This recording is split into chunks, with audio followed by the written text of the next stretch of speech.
Oi, boa noite, metropolitanos, metropolitanas. Vamos falar de música boa logo de cara. Hoje, a cantora e compositora Lineker fez o primeiro dos 2 shows com a Orquestra Jazz Sinfônica na Sala São Paulo. Ingressos esgotados para essa apresentação especial, para estas apresentações especiais e grandiosas, que traz o repertório da Lineker em novos arranjos da Jazz Sinfônica, a orquestra que também está no disco Caju. Sim, na linda Veludo Marrom, música que levou o Grammy de melhor canção em língua portuguesa. E olha que a Lineker não para. Hoje também ela apresentou música nova, lançou música nova na apresentação que ela fez para o projeto Tiny Desk Brasil. Charme é o nome da música e tá no ar. Eu gostei. E você? Heróis, o bicho que mira e rasga o céu, caminha elegante feito um pavão, cavalo marinho, um curumim, encantado mara, mara, marajó. Yeah!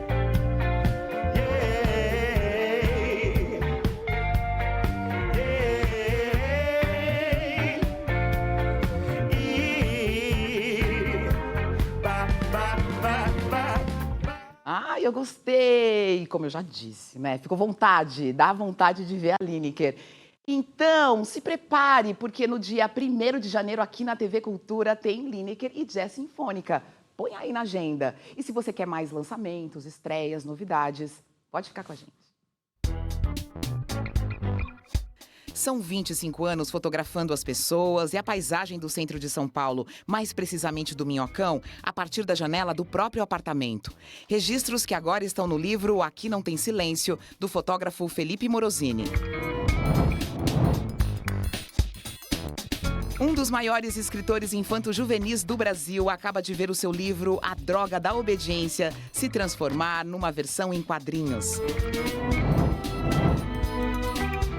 Em tempos de inteligência artificial, os dubladores brasileiros lutam no Senado Federal pela regulação e proteção contra o uso não consensual de suas vozes.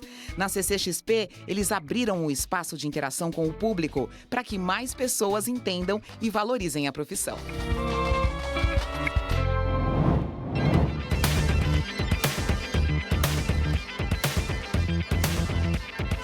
Uma das novidades esse ano é que tem um estúdio de dublagem aqui na CCXP. E você pode ter essa experiência de conhecer o dublador e também tentar fazer aquela dublagem. Eu ainda não sei todas as cartas que eu tenho na manga. Só que aquela voz que está guardada no seu inconsciente te traz alguma lembrança boa, tem aquela coisa da infância que você lembra de alguém. A dublagem traz esse quentinho no coração, assim, quando você conhece o pessoal ao vivo. Penny, Penny, Penny, esse é o meu lugar. Bazinga.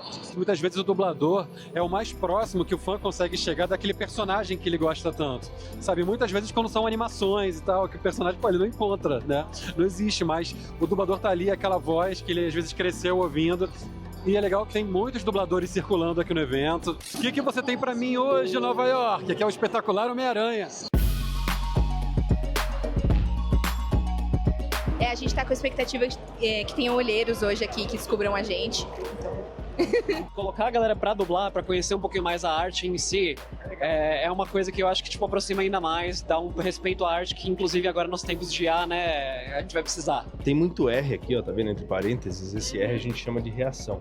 Tá nos eventos é um termômetro pra gente, porque o nosso trabalho é um trabalho muito intimista, né, diferente do ator no palco, o ator na frente da câmera, é um ator que entra no estúdio ali, tá fechadinho dentro de uma caixa fazendo o trabalho e às vezes a gente não sabe o alcance que o nosso trabalho tem. Sou fã de dublagem, gosto bastante, acompanho dubladores. A gente chegou no pavilhão, já encontrou uma que eu conheci, eu falei, pô, vem cá, vamos tirar uma foto e tal. Como é um trabalho, né, é o nosso dia a dia, é claro que nós somos fãs também, a gente consome. Então eu dublo e eu consumo filmes, videogame, né, enfim, anime. Mas é legal, é gostoso, a gente faz um trabalho de pesquisa de meio de campo, vai ler o mangá para entender, para se ambientar melhor, para poder direcionar. E aí, como é que foi a experiência, né? Eu fiquei muito nervosa. Muito difícil. Não dá pra fazer assim sem treinamento. Parabéns aí, quem consegue, ó. Justamente pegar os atores que chegam no estúdio sem conhecer o trabalho e que tem que sincronizar, não só sincronizar, se conectar com aquilo que está na tela e trazer força, alma, coração. É um trabalho muito maluco, muito esquizofrênico, mas muito gostoso. A gente se diverte muito. O Kylo Ren, ele tem o efeito, né, da máscara, mas dá pra fazer sem. Junte-se a mim, Rey, e juntos conquistaremos a galáxia. Eu não consigo imaginar a minha vida sem isso, porque eu comecei a dublar com 12 anos. Então eu já tô com 44 anos. Então, assim, a maior parte da minha vida foi como dublador. Então eu acho que eu respiro isso, eu vivo isso e não consigo me imaginar fazendo outra coisa.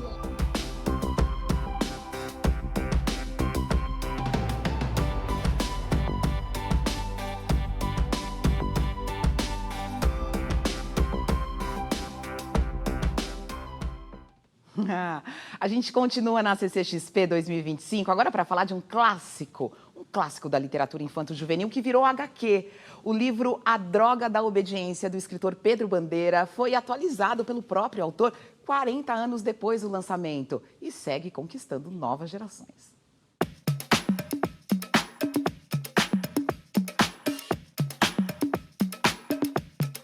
A Droga da Obediência foi o meu primeiro livro juvenil e tem tudo a ver com a minha vida anterior de jornalista e também de ator, onde havia uma ditadura tremenda, falando cala a boca para a arte. Porque é uma obra muito adorada, né, muito amada há décadas. Então, quando a gente decidiu fazer o projeto, a gente pensou, poxa, como é que a gente vai trazer os caras para os tempos atuais, né, para a época atual? Então a gente quis pegar esses personagens, essa história que é tão maravilhosa e trazer para os dias atuais, os desafios dos dias atuais, né?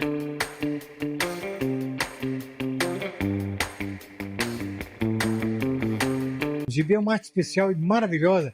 Ela induz você a entender a história através dos balõezinhos e já prepara você a mais tarde ler um texto que só tem o texto e não precisa do desenho para explicar. Aí você imagina o que está sendo dito ali.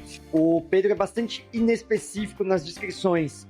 E propositalmente, para que muitas pessoas possam se identificar com os personagens dele. E a gente não tinha como fazer isso nos quadrinhos, porque necessariamente a gente precisava revelar o visual dos personagens. Quando eu tava colorindo os caras, eu defini uma cor específica para cada um, para transmitir, assim, a personalidade de cada um deles, né? E isso acho que foi uma coisa minha que eu trouxe pra obra, né? Foi uma ideia minha. E que eu acho que casou bem com o desenho do Olavo, baseado no texto adaptado do Felipe.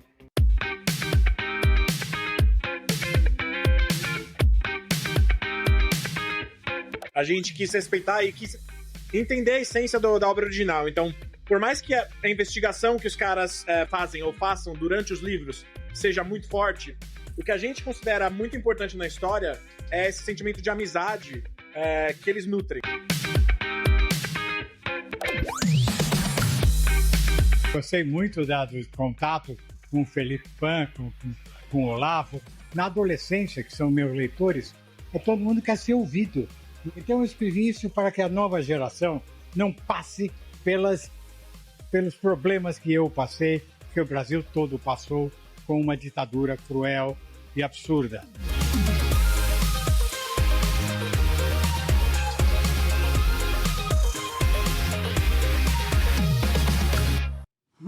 Eu li. Aqui não tem silêncio. Pode ser uma afirmação de quem mora no agitado centro de São Paulo. É quase um pedido de socorro também. E é também o nome do novo livro do artista visual Felipe Morosini.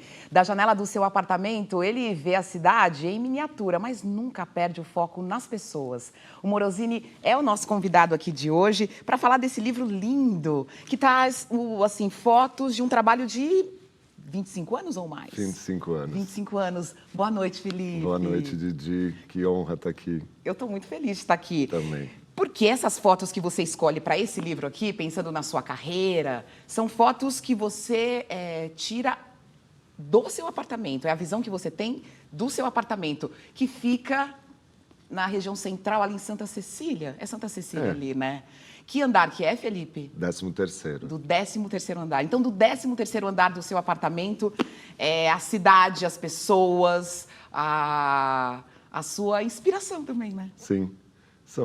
É o que eu escrevi no livro, né? Por que fazer esse livro? E é um recorte de 25 anos do meu trabalho, só das fotos que foram tiradas dentro daquele apartamento e a partir dele. Porque eu sempre pensava se o meio transforma o ser.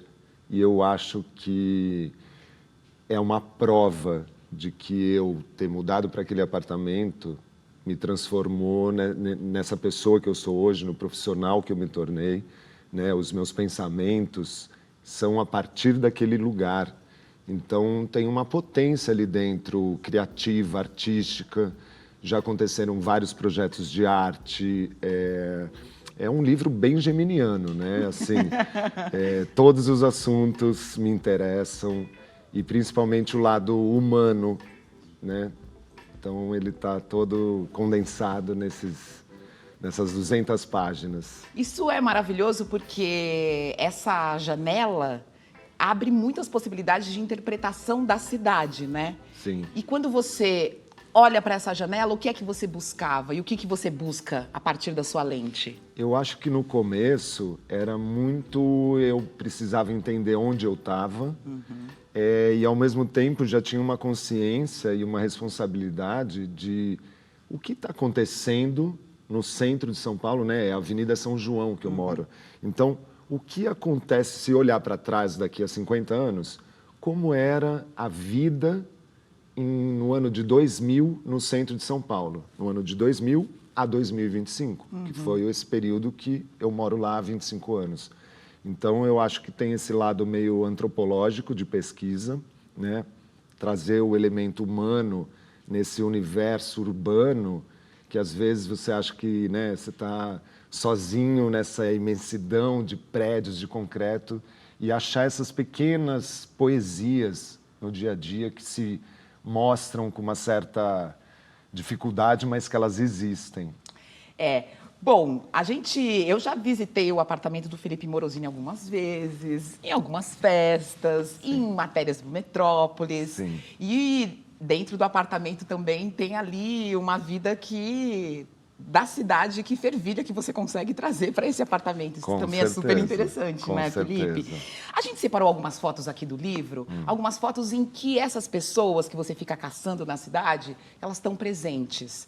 E é bonito porque você está ali também quase como um voyeur, né? E as pessoas não estão sabendo que estão sendo fotografadas. Então, também traz uma outra dimensão para essas fotografias. Eu acho que eu sou um instrumento de contar histórias através das imagens, né? Então, tem muitas fotografias minhas que você pode contar uma história através da imagem, né? As coisas que foram acontecendo no Minhocão, tudo que eu vi, né? Foi, assim, quase uma obsessão nos últimos 25 anos. No total, Didi, são 200 mil fotografias que eu tenho. 200 mil fotografias. Foi, assim, super dolorido fazer esse resumo, né, essa edição do meu trabalho. Foi um desafio, porque já tem algumas imagens que no imaginário de São Paulo elas já existem, então elas tinham que estar presentes, mas é uma sensação de que bom que é o primeiro livro. Espero que outros venham. Também, para trazer outras perspectivas da cidade, né? Porque ali a gente está sempre olhando para o seu apartamento. E você olhando para o elevado Costa e Silva, chamado de Minhocão, e também entrando nesse movimento de transformar o Minhocão num espaço, num parque, num espaço de lazer para as pessoas. Quer dizer que esse apartamento te deu todo esse conteúdo artístico e te chamou para o ativismo também, para o seu lugar na cidade. Eu acho, Didi, realmente que assim, eu fui transformado, eu fui atravessado pelo lugar. Quando eu falo aqui não tem silêncio, é o silêncio da cidade, né? Os decibéis durante o dia de onde eu moro é 70 decibéis, mas não tem silêncio aqui também.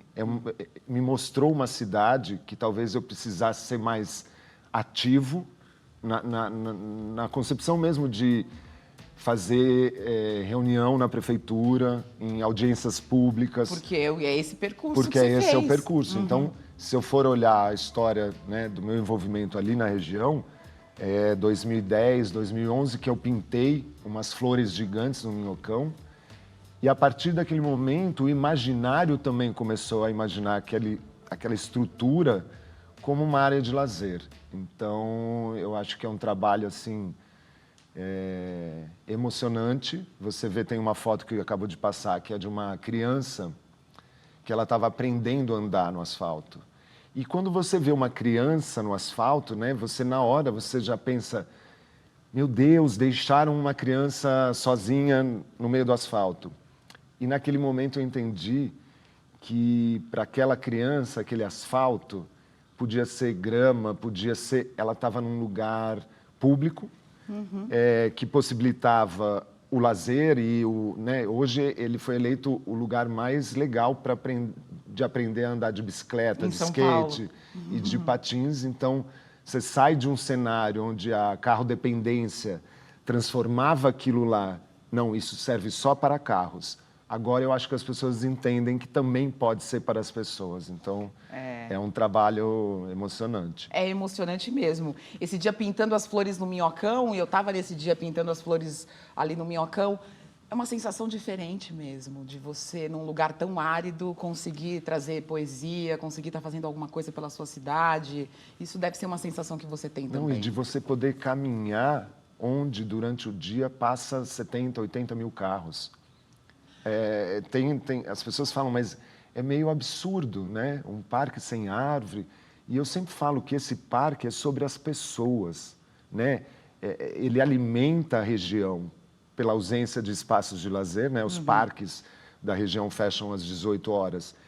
Imaginar que hoje fecha às 20 horas para as pessoas e fica até 22 horas, lota de pessoas do bairro praticando esporte, enfim... É importante. É importante. Você nunca pensou em se mudar de lá? Eu já pensei, mas eu acho que se eu mudar, já vai ser para outro estado. Aí sai de São Paulo. Porque é muito eu ali, né? Eu consigo me ver ali naquela situação toda. Aqui não há silêncio, eu estou impregnado das sirenes, das ambulâncias, de pedidos de socorro, roubaram meu celular. Eu escuto as coisas, né? Uau! Então, é um lugar também de privilégio, mas, ao mesmo tempo, muito lúcido, muito real, né? Talvez, por eu fotografar tanto, eu fui buscar, né, a essência do lugar, que nem tudo são flores. Não. Tem uma série bonita também que você faz do seu apartamento, é uma série sua muito famosa, que são os Sonhadores, Dreamers. Sim. Que, de alguma forma, você mescla a imagem da pessoa com a cidade. Sim. De novo, você fazendo essa mescla, fazendo essa fusão. E o que você queria com essa série e o que essa série te trouxe? Porque são centenas de fotografias que você fez já. São mais de 1.600 pessoas que eu já fotografei nesse retrato.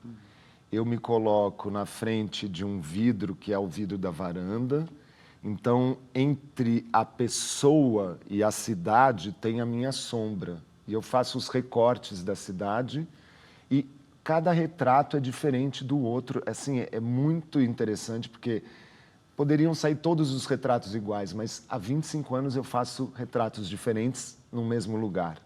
E é emocionante ver que as pessoas entendem que não é sobre elas, né? É sobre o todo, assim.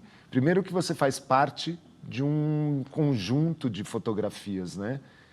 De novo, daqui a 50 anos, quem eram aquelas pessoas? Tem um recorte ali, mas principalmente porque eu acho que a cidade invade o corpo na foto. Não é sobre... Eu acho que você se vê... Tem casos super curiosos de pessoas que vão lá e precisam se enxergar. E aí é muito bonito, porque tem o lado de recortar a cidade, mas também de eu me ver nela, de ser de verdade, de ver pessoas diferentes, mas completamente iguais. é emocionante, assim. Essa série é a cidade de São Paulo, né? E é olhar essas janelas que a gente fica tentando imaginar que vidas, né, rolam dentro de cada uma dessas janelas, o que a gente pode... como a gente pode se conectar com essas pessoas. E Aqui Não Tem Silêncio, do Felipe Morosini, ajuda a gente nesse trajeto, nessa caminhada, ali pelo Minhocão, por São Paulo, pelos paulistanos e tantos outros. Não são paulistanos, você está vendo ali, ó. Sim. Quem dirá que é paulistano, né, Sim. Felipe Morosini? Aqui Não Tem Silêncio. Quantas fotos? 300 fotos em 200 páginas para a gente mergulhar um pouco nesse universo de São Paulo a partir de um artista visual que está olhando a cidade e está olhando para a gente também. Eu adoro as frases. O que eu sinto, aqui, o que eu sinto, sinto grande. O que eu choro, molha tudo. É do tamanho de São Paulo isso. É emocionante. Felipe, muito obrigada por Obrigado sua presença. você, Didi. Sempre um prazer. E no próximo bloco, a gente tem uma exposição no Sesc Avenida Paulista que explora a relação entre arte, política e memória da diáspora asiática. Fica com a gente, é daqui a pouco.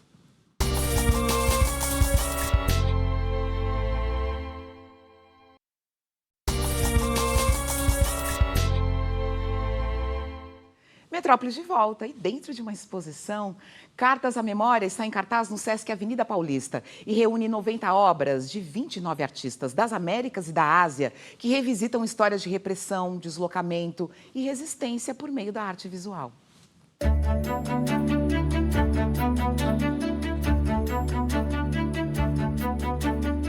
Em Cartas à Memória, a arte desvela a diáspora asiática e devolve voz às histórias que o imperialismo e o conquistador narrou no lugar de quem realmente as viveu.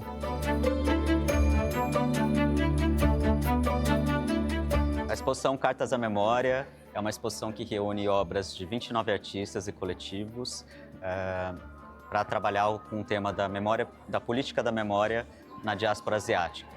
São artistas de diversos países das Américas, do Caribe, do Sudeste e do Leste da Ásia, num escopo temporal que vai da Segunda Guerra Mundial até o presente. Essa exposição ela fala um pouco sobre a construção de conhecimento a partir de perspectivas particulares, né? De histórias que são vividas especificamente por certas comunidades, mas que não estão isoladas, mas são construções, são experiências relacionais, né? Que fazem parte de contextos mais amplos. E por isso a gente tem aqui contextos de artistas de tantas regiões diferentes do mundo, mas que são unidos, de certo modo, por certos temas e imagens e questões que atravessam as fronteiras.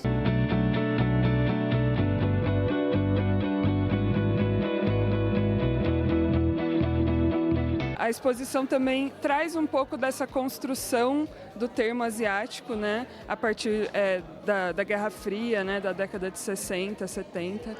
Então, aqui nessa sala, a gente tem algumas obras que discutem a temática da guerra.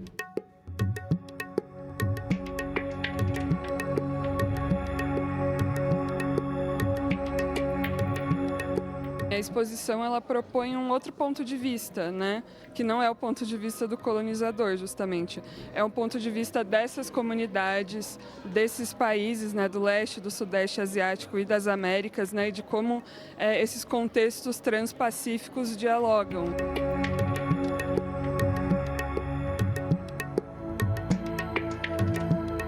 Essa obra é de Caroline Ricali. A gente vê elementos familiares, né, de objetos da avó. A gente tem esses elementos como documentos, objetos pessoais, vasos de flores, fios de cabelo, lágrimas, vários elementos que fazem a gente refletir sobre como a memória ela persiste nos objetos.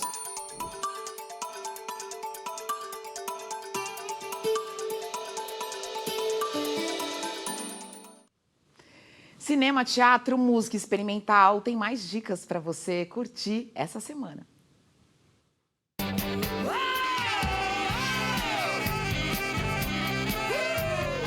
A comédia Matilde segue temporada no Centro Cultural Banco do Brasil, São Paulo. Com Malu Vale e Ivan Mendes, a peça mostra o encontro entre uma mulher de 60 anos e um jovem ator que vira sua vida de cabeça para baixo. Uma história sobre envelhecimento, solidão e alguns desafios à sociedade patriarcal. O nosso sonho nunca desiste da gente. Tem que ficar firme, tá ligado? Tu é a base, pô. Se tu cair, já era, mano. A Cinemateca Brasileira apresenta a mostra Cinema de Periferia.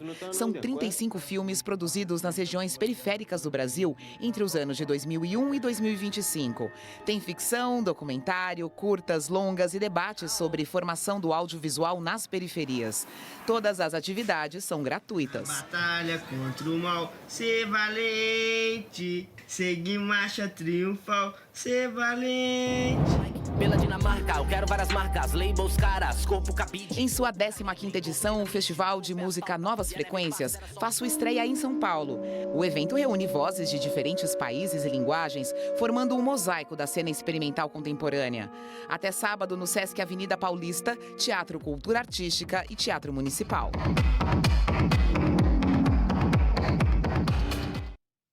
E esse foi nosso encontro. Pena que acabou, mas amanhã a gente tem mais informações para vocês. E nas nossas redes sociais, você pode continuar navegando em conteúdos exclusivos. Não deixem de espiar.